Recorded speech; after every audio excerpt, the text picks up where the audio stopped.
오늘의 말씀은 열왕기상 5장 1절에서 6절 말씀입니다. 솔로몬이 기름 부음을 받고 그의 아버지를 이어 왕이 되었다 함을 두로 왕 히람이 듣고 그의 신하들을 솔로몬에게 보냈으니 이는 히람이 평생에 다윗을 사랑하였습니다. 이에 솔로몬이 히람에게 사람을 보내어 이르되 당신도 알거니와 내 아버지 다윗이 사방의 전쟁으로 말미암아 그의 하나님 여호와의 이름을 위하여 성전을 건축하지 못하고 여호와께서 그의 원수들을 그의 발바닥 밑에 두시기를 기다렸나이다. 이제 내 하나님 여호와께서 내게 사방의 태평을 주심에 원수도 없고 재앙도 없도다.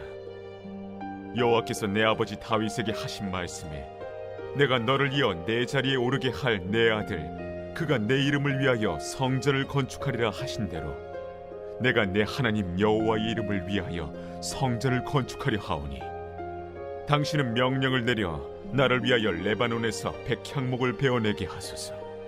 내 종과 당신의 종이 함께할 것이요 또 내가 당신의 모든 말씀대로 당신의 종의 삭슬 당신에게 드리리이다. 당신도 알거니와 우리 중에는 시돈 사람처럼 벌목을 잘하는 자가 없나이다. 오늘 본문부터 드디어 솔로몬이 성전을 짓기 시작합니다. 오늘 본문에는 두로왕 히람이 등장합니다. 두로왕 히람과 이스라엘의 관계는 다윗이 이스라엘의 왕이 되어서 예루살렘을 정복하면서부터였습니다. 예루살렘에 다윗 궁을 따로 지어서 다윗에게 선물하였던 이가 바로 두로왕 히람이었습니다. 그 전까지는 따로 왕이 거하는 궁이랄 게 없는 주변의 여러 왕국에 비하면 조금은 상대적으로 문명 수준이 떨어져 있던 그런 이스라엘 땅에 최초로 이스라엘 땅에 고대 근동 스타일의 화려한 건물이 지어졌던 것이 바로 다윗 궁이었고 처음 보는 그들의 기술력과 건축술에 많은 이스라엘 사람들은 감탄을 금치 못하였을 것입니다. 또 뿐만 아니라 그 궁에 살면서 다윗 역시도 그 궁이 너무나 마음에 들었는지 나는 이렇게 좋은 데 살고 있는데 그런데 하나님의 전은 어찌 되었는가 하면서 하나님의 전을 지어야겠다라는 생각을 하게 된 것도 이 두로왕 히람이 지어준 궁 때문이었습니다. 두로는 다윗에게 직접 궁을 지어줄 정도로 왜 이렇게 호의적이었을까? 그것은 바로 블레셋 때문에 그렇습니다. 두로는 해상 무역을 통하여서 부를 쌓은 그런 국가였는데 역시나 같은 해양 문명권 족속인 블레셋 때문에 늘 골치 아파하고 있었습니다. 그런데 이스라엘의 다윗이라는 새로운 왕이 나타나서 블레셋 세력을 약화시켜서 더 이상 그들이 해적질을 못하도록 만들고 나니 두로로서는 이제 안심하고 해양 무역에 전념할 수 있게 되었던 것입니다. 그러니 두로 입장에서는 다윗이 얼마나 고마웠겠습니까? 다윗에게 멋진 궁을 지어줄 정도로 이스라엘과의 우호 관계에 힘을 쏟고 있었던 것이지요. 다윗이 서거하고 이제 그의 아들 솔로몬이 이어서 왕이 되자 두로는 이스라엘을 향한 우호 관계를 계속해서 이어가기를 자청합니다. 오늘 본문 1절 솔로몬이 기름 부음을 받고 그의 아버지를 이어 왕이 되었다 함을 두로왕 히람이 듣고 그의 신하들을 솔로몬에게 보냈으니 이는 히람이 평생에 다윗을 사랑하였습니다. 이렇게 솔로몬의 치세 아래 두로와의 관계가 시작되자 솔로몬은 본격적으로 두로에게 건축과 관련하여 도움을 요청합니다. 6절 말씀을 보면 당신은 명령을 내려 나를 위하여 레바논에서 백향목을 베어내게 하소서. 내 종과 당신의 종이 함께할 것이요 또 내가 당신의 모든 말씀대로 당신의 종의 삭슬 당신에게 드리리이다. 당신도 알거니와 우리 중에는 시돈 사람처럼 벌목을 잘하는 자가 없나이다. 백향목은 최대 30m까지 자라는 그런 나무인데다가 나무 자체에서 향기로운 냄새가 나고 또 잘 썩지 않는 그런 성격을 가졌기 때문에 건축 자재로서는 각광받는 그런 나무였습니다. 솔로몬은 자신이 할 수 있는 모든 것을 다해 또 이스라엘의 모든 국가적 역량을 다해 하나님의 성전을 가장 아름답게 짓고 싶었던 것입니다.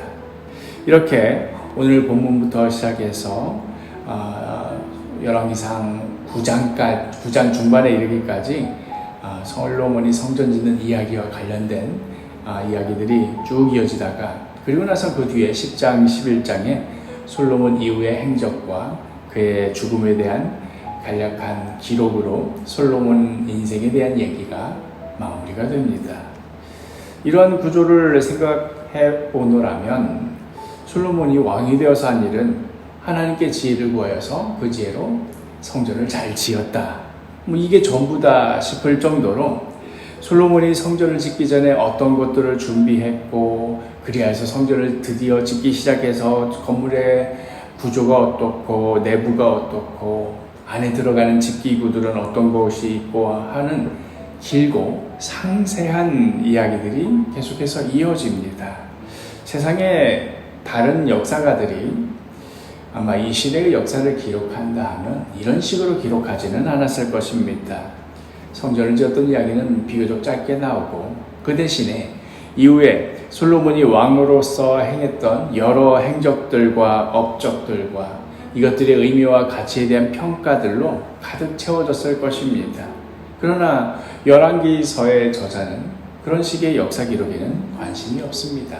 특별히 사무엘서와 열왕기서가 하나로 연결된 역사서라는 것을 생각해 보면 이 책의 관심사가 어디에 있는지 명확해집니다.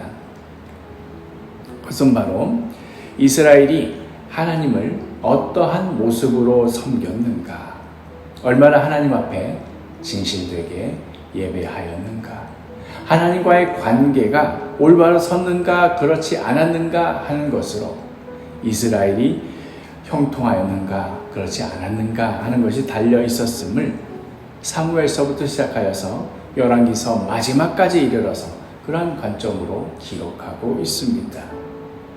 어찌 보면 우리네 인생도 크게 다르지 않을 겁니다. 나라는 한 사람의 인생이 어떠한 이야기들로 채워질 수 있을까? 뭐라고 평가받을 수 있을까? 여러 인생의 사건들이 기록될 수 있겠지만 그러나 성경이 바라보는 관점은 분명할 겁니다. 이 사람이 그 인생을 살아가는 데 있어서 하나님과의 관계가 어떠하였는가? 때로는 인생의 여러 어려움과 위기를 겪을 수도 있겠지만 그럼에도 그 인생의 위기와 그 어려움을 어떻게 해결했는가 혹은 그걸 해결 못해서 어떻게 망했는가 여기에 맞춰주는 것이 아니라 그 인생의 풍파 속에서도 어떻게 하나님을 바라보며 어떻게 하나님만을 의지하며 살아갔는가 바로 여기에 주목할 것입니다.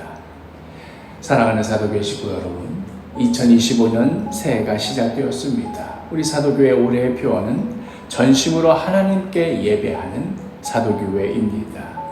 새해를 맞이한 지금 우리는 여전히 여러 가지 복잡하고 골치 아픈 여러 인생의 위기와 아픔들을 헤쳐나가고 있는 중일 겁니다.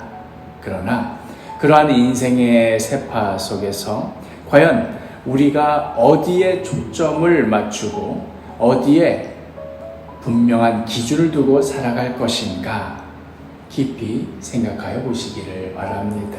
그리하여 2025년 새해에는 그 어떠한 어려움과 위기 가운데에서도 더욱더 깊이 더욱더 신실하게 하나님과의 관계 가운데 나아가리라.